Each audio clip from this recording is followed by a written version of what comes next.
Guys, तो polity fact channel में आप सभी का स्वागत है। मेरा नाम है सनी कुमार। तो गाइस, हाजिर हूं मैं अपनी मौलिक अधिकार की क्लास को आगे बढ़ाने के लिए। गाइस, आप सभी को पता है मौलिक अधिकारों के संबंध में हमारी ये तीसरी क्लास है जिसमें हम चर्चा करने वाले हैं राइट अगेंस्ट एक्सप्लॉइटेशन यानी कि शोषण के विरुद्ध अधिकार के बारे में।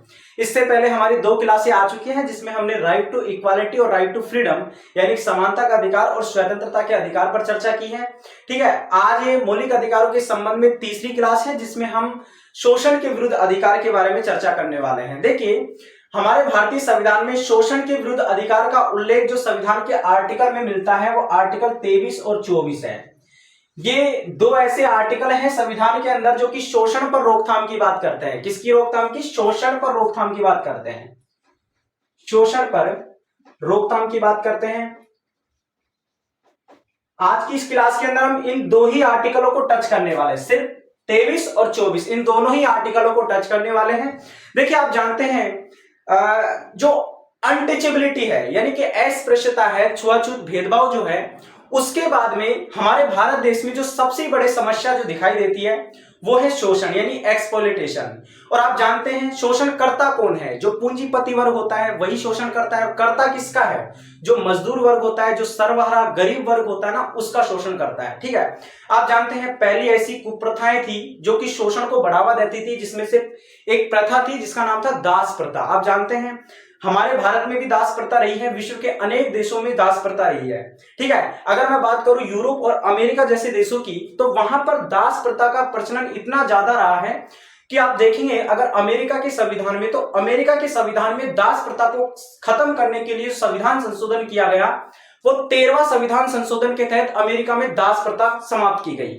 जबकि हमारे यहां पर इतनी खतरनाक दास प्रथा यहां पर नहीं थी, मतलब थी लेकिन कम थी, इतनी ज्यादा नहीं थी जितने अमेरिका और यूरोप जैसे देशों में थी। हमारे यहां पर भी शोषण होता था। अब देखिए, शोषण किसी भी तरीके का हो सकता है और शोषण किसी के भी साथ में हो सकता है, चाहे वो महिला हो, चाहे पुरुष हो, ठीक है, चाहे बच्चे हो, किसी के भी साथ में शोषण हो सकता है। और शोषण किसी भी तरीके से हो सकता है।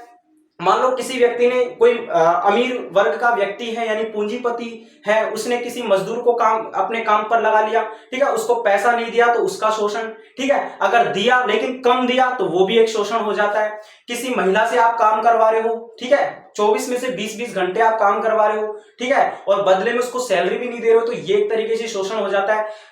कम उम्र के बच्चों को आप काम करवा रहे हो तो ये भी एक तरीके से शोषण हो जाता है।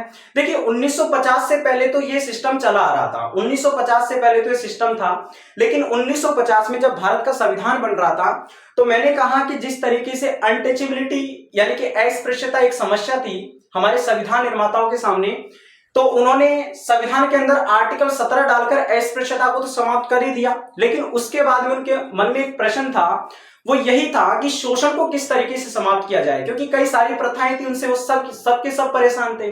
ठीक है, इसी वजह से संविधान के अंदर आर्टिकल 23 और 24 को रखा और शोषण को पूरी तरीके से समाप्त कर दिया गया। और किन किन क्षेत्रों में शोषण को समाप्त किया गया, इन्हीं क्षेत्रों की हम चर्चा कर रहे हैं आज की इस क्लास के अंदर, जिसमें हम चर्चा करेंगे आर्टिकल 23 और 24 की। तो चलिए शुरू करते हैं। सबसे पहले जानते हैं संविधान का आर्टिकल 23 क्या कहता है। देखिए, संविधान का आर्टिकल 23,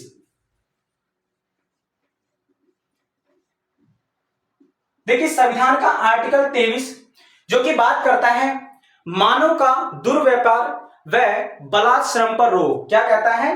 मानव का दुर्व्यापार व बलात्श्रम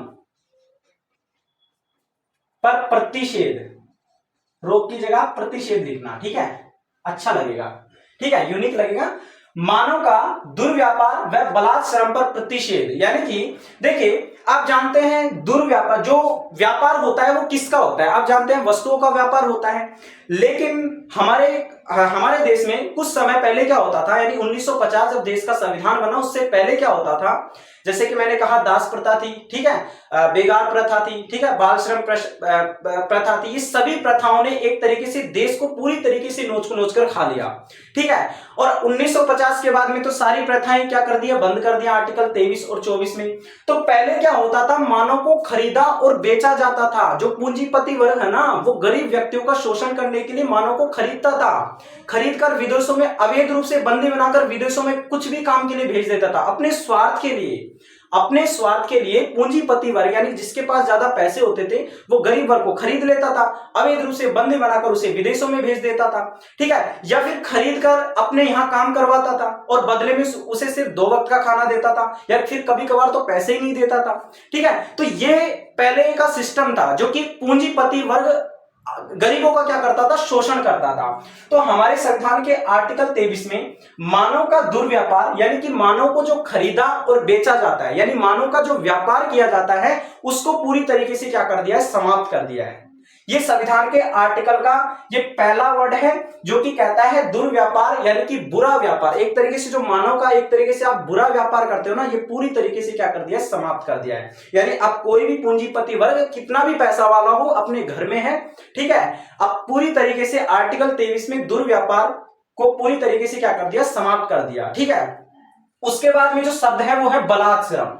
देखिए बलात् श्रम का मतलब होता है बल के दम पर काम करवाना, डांट कर काम करवाना, किसी से जबरदस्ती काम करवाना, उसे हम कहते हैं बलात् श्रम, ठीक है। किसी से अगर आप जबरदस्ती काम करवा रहे हो तो ये आप बिल्कुल भी नहीं करवा सकते, ठीक है। किसी से आप अगर जबरदस्ती काम करवाते हो, डांट कर काम करवाते हो, अपने बल के दम पर काम करवाते हो, तो ये भी एक तरीके से क्या है, शोषण है। आप किसी भी गरीब वर्ग के साथ में इस तरीके का व्यवहार नहीं कर सकते, ठीक है। यह है बलात् श्रम का मतलब। और इसी से जोड़कर एक शब्द है, इसी से जोड़कर एक शब्द है जिसे कहा जाता है बेगार।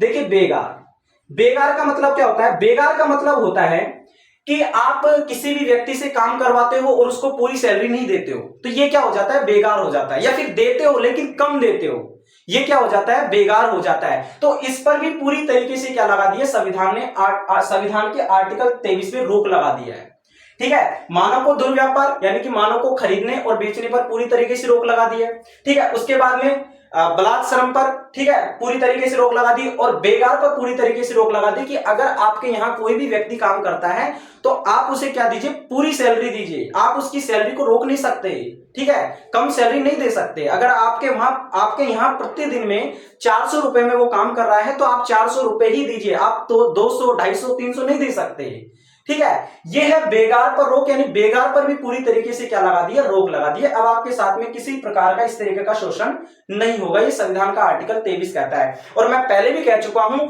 ये मौलिक अधिकार है, ये व्यक्ति के अधिकार है, ये हमारे नागरिक है, हमारे अधिकार है, ये भारत के अंदर रहने वाले नागरिकों के अधिकार है।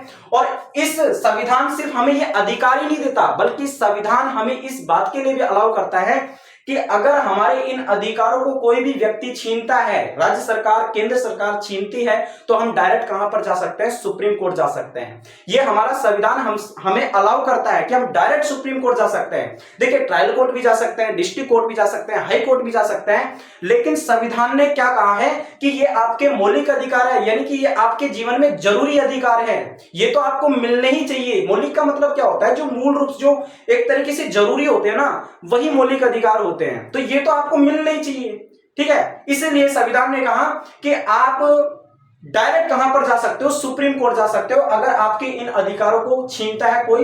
यानी कि अगर मान लो संविधान में लिखा हुआ है कि दुर्व्यापार के मानव को खरीदा और बेचा नहीं जा सकता, लेकिन आपको मान लो कोई व्यक्ति खरीद रहा है, तो आप कहां पर चले जाओ, सुप्रीम कोर्ट चले जाओ। बलात् श्रम, आपसे कोई बल के दम पर काम करवा रहा है तो आप सुप्रीम कोर्ट पर चले जाओ, ठीक है। बेगार, ठीक है, आप किसी के यहां काम कर रहे हो लेकिन आपको पूरी सैलरी नहीं दे रहा है, तो आप एक तरीके से बेगार हो गया, तो आप सुप्रीम कोर्ट जा सकते हो। पूरी तरीके से संविधान के आर्टिकल 23 ने रोक लगा दिया है, ठीक है। यह है संविधान का आर्टिकल 23। अब देखिए, ये जो मैंने कहा कि मानव का दुर्व्यापार, कभी कभार क्रय विक्रय भी लिखा आता है। क्रय का मतलब खरीदना और विक्रय का मतलब बेचना। मानव को खरीदना और बेचना, क्रय विक्रय कह दो, दुर्व्यापार कह दो, व्यापार कह दो, बात एक ही है। लेकिन आपको यह याद रखना है कि मानव के संबंध में बात हो रही है, वस्तुओं के संबंध में बात नहीं हो रही है, मानव के संबंध में बात हो रही है, इसको ध्यान रखना है, ठीक है।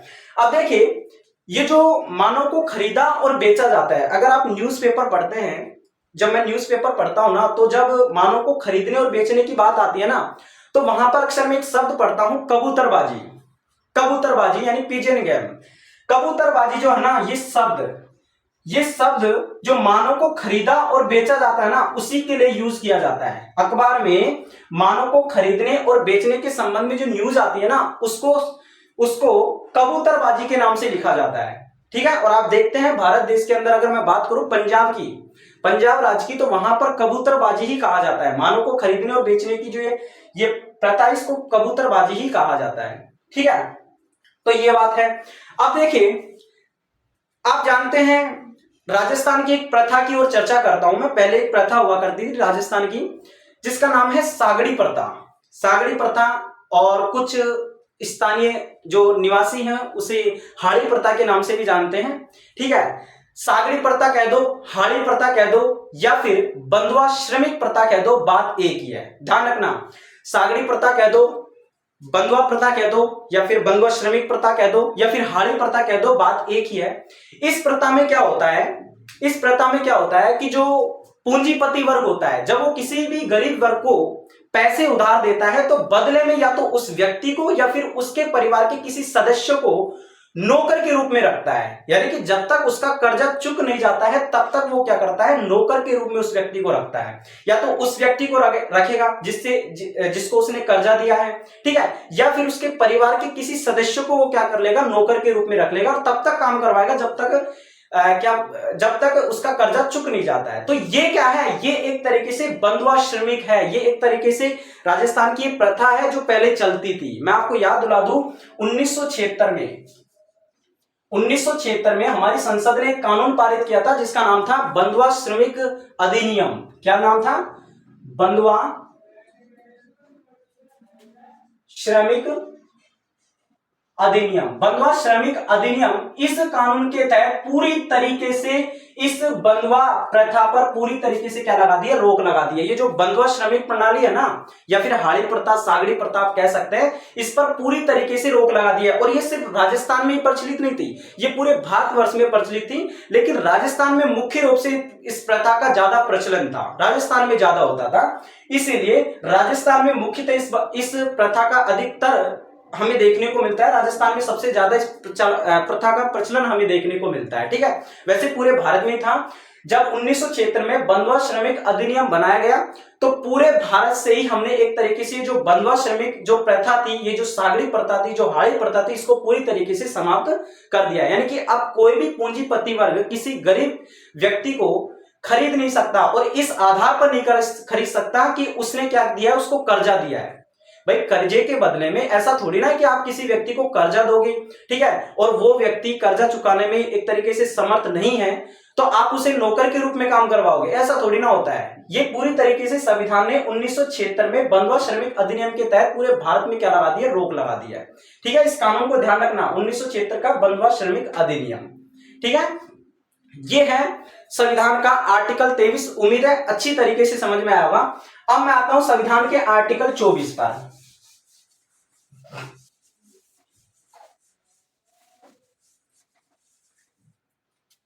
संविधान का आर्टिकल 24 जो कि कहता है कि 14 वर्ष से कम आयु के बच्चों को खतरनाक कारखानों में काम नहीं करवाया जाएगा। क्या कहता है कि देखिए, 14 वर्ष से कम आयु के बच्चों को खतरनाक